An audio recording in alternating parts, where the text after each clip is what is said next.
Hello friends, welcome to BH knowledge. And railway సంబంధించినటువంటి group D notification అనేది వచ్చింది. Already online application కూడా start అయింది. అండ్ చాలామంది విద్యార్థులు ఆర్ఆర్బీ గ్రూప్ డికి అప్లై చేయరనమాట. ఎందుకంటే 10th బేస్డ్ జాబు అండ్ తక్కువ శాలరీస్ అని చెప్పి అప్లై చేయరు.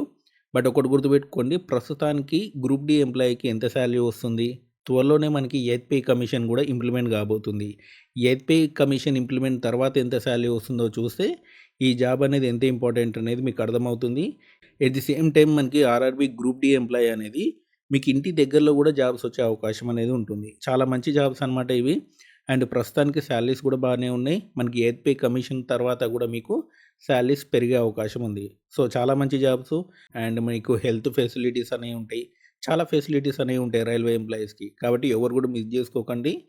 సో ఏది కూడా చిన్న జాబ్ కాదు. ప్రస్తుతానికి గవర్నమెంట్ జాబ్ అంటేనే పెద్ద క్రేజ్ అనమాట. సో కాబట్టి ఫ్యూచర్‌లో శాలరీస్ కూడా పెరుగుతున్నాయి కాబట్టి డెఫినెట్‌లీ వీడియో ఎండింగ్ వరకు చూడండి. అండ్ ఎవరైతే ఫస్ట్ నా ఛానల్ చూస్తున్నారో తప్పకుండా సబ్స్క్రైబ్ చేయండి. అండ్ ఫస్ట్ వచ్చేసింది మనకి ప్రస్తుతానికి గ్రూప్ డి సంబంధించినటువంటి బేసిక్ పే వచ్చేసినైతే మనకి 18,000 అనమాట. ప్రస్తుతానికి మనకి డిఏ అనేది 53% అనేది ఉందనమాట. దీని ప్రకారం మనకి 9,540 రూపీస్ అనేది రావడం జరుగుతుంది.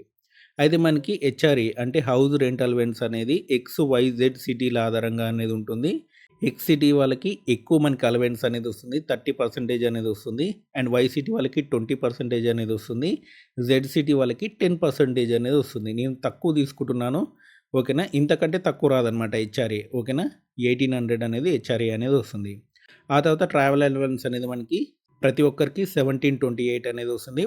అండ్ మీకు టీఏ అలవెన్స్ కూడా సిటీ బట్టి మీకు మారుతూ ఉంటుంది. మినిమం అయితే ఇంత రావడం అనేది జరుగుతుందనమాట. 728 రావడం అనేది జరుగుతుంది. అండ్ టోటల్‌గా మనకి శాలరీ ఎంతుంటుంది అంటే 29,268 అనేది ఉంటుంది. ఒకవేళ మీరు నైట్ డ్యూటీలు చేస్తే నైట్ డ్యూటీ అలవెన్స్ కూడా ఉంటుందనమాట, ఓకేనా. ఇది 30,000 ఎబోనే అయిపోతుందనమాట ఒకవేళ మీకు నైట్ డ్యూటీ అలవెన్స్‌లు ఉంటే, ఓకేనా. అండ్ ఆ తర్వాత డిడక్షన్స్ అనేది మనకి 3,070కి చేంజ్ అనేది ఉంటుంది. మీకు రఫ్ ఫిగర్ అని చెప్తున్నాను. 3,070 వరకు మీకు డిడక్షన్స్ అనేవి ఉంటాయి. ఈ డిడక్షన్ అయిపోను మీకు శాలరీ ఎంత వస్తుందంటే 26,198 శాలరీ అనేది వస్తుంది. ఇప్పుడు ప్రస్తుతానికి మీ ఇన్ హ్యాండ్ శాలరీ ఇంతొస్తుంది. ఒకవేళ మీకు ట్రావెల్ అలవెన్సు అంటే మీకు బాగా ట్రావెల్ చేసే జాబు, లేదనుకుంటే నైట్ డ్యూటీలు చేసే జాబ్ అయితే ఇది 30, 40 వరకు కూడా వెళ్ళిపోతుందనమాట. 30,000, 40,000 కూడా వచ్చేవాళ్ళు ఉన్నారనమాట. ఎందుకంటే మీ జాబ్ బట్టి ఉంటుంది గ్రూప్ డీలో కొన్ని జాబ్స్‌కి ట్రావెల్ అనేది రెగ్యులర్‌గా చేస్తూ ఉండాలి. వాళ్ళకి ఎక్కువ శాలరీ వస్తుంది. 40 వరకు కూడా వస్తుంది. కొంతమంది నైట్ డ్యూటీలు ఎక్కువ ఉంటాయి. వాళ్ళకి 35,000 వరకు కూడా వస్తుందనమాట. మీకు నైట్ డ్యూటీలు ఎక్కువగా ట్రావెల్ లేని జాబు ప్రకారం అయితే మాత్రం మీకు ఇంత శాలరీ అనేది వస్తుంది. అండ్ మీకు ఏదైనా వర్క్‌షాప్‌లో కానియండి, లేక పాయింట్స్‌మెన్ కానియండి, వాటిలో కనుక మీరు వర్క్ చేసి ఉంటే మీకు ఇంత శాలరీ అనేది వస్తుందనమాట, ఓకేనా. ఇది ప్రస్తుతానికి వస్తున్న శాలరీ గ్రూప్ డి సంబంధించి. అండ్ నెక్స్ట్ మనకి ఎయిత్ పే కమిషన్ తర్వాత మీకు ఎంత శాలరీ వస్తుందనేది చూద్దాం. ఎయిత్ పే కమిషన్ వచ్చిన తర్వాత ఏం జరుగుతుంది అంటే ప్రస్తుతానికి మనకి డిఏ ఎంత ఉంది, 53% అనేది ఉంది. ఈ ఎయిత్ పే కమిషన్ రిపోర్ట్ వచ్చేసరికల్లా మనకి డిసెంబర్ అవుతుందనమాట. ఈ ఇయర్ డిసెంబర్లో మీకు ఈ ఎయిత్ పే కమిషన్ అనేది రిపోర్ట్ ఇస్తుంది. ఆ టైంకి మనకి ఇంకో మరో 10% అనేది పెరుగుతుంది. ప్రస్తుతం మనకి 53% డిఏ అనేది ఉంది. అండ్ డిసెంబర్లో రిపోర్ట్ ఇస్తారు కాబట్టి అప్పటికి ఒక 10% అనేది పెరుగుతుంది. ఎంత అవుతుంది, 63% అనేది డిఏ అవుతుంది. దీనికి కొంత పర్సెంటేజ్ అనేది పెంచి ఫిట్మెంట్ ఫ్యాక్టర్ అనేది ఇస్తారనమాట. మీకు చాలామంది ఏం చెప్తున్నారంటే 2.5, 3.5 అంత ఫిట్మెంట్ ఫ్యాక్టర్ ఉంటుందని చెప్తున్నారు. అంత ఉండదు. 1.8 అనేది మినిమం ఉంటుంది. ఒకవేళ ఎంప్లాయీస్ బాగా కొట్లాడితే 1.92 పెరుగుతుందనమాట. నాకు తెలిసి 1.8 ఫిట్మెంట్ ఫ్యాక్టర్ ఉండే అవకాశం అనేది ఉంది. ప్రతి పే కమిషన్‌లో కూడా మీకు మినిమం 14% అనేది పెరిగిందనమాట శాలరీ అనేది. అండ్ ఇంకో 17% యాడ్ చేసి ఫిట్మెంట్ ఫ్యాక్టర్ 1.8 వరకు మీకు ఇవ్వచ్చు.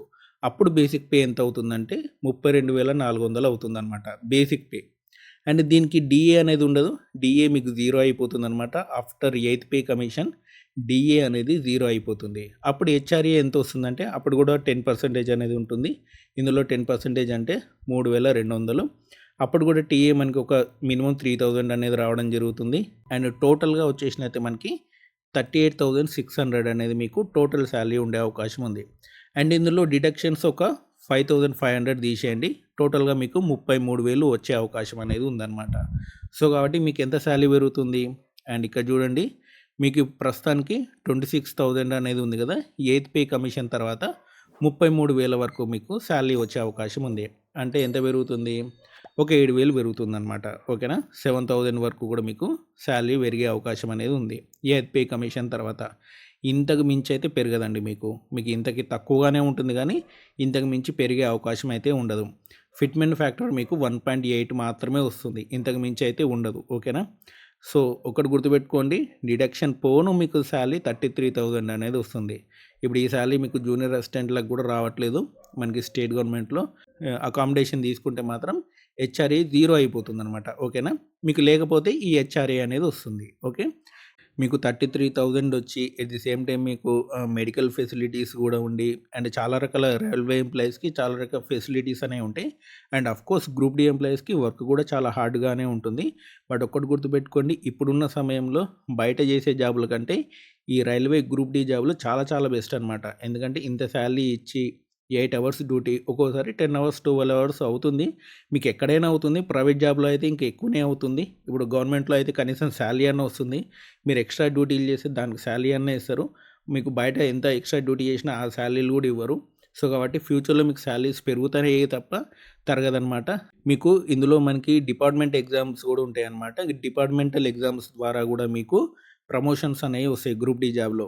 అది కూడా చాలా ఇంపార్టెంట్. ఎందుకంటే చాలా జాబ్స్‌లో ప్రమోషన్సే ఉండవు.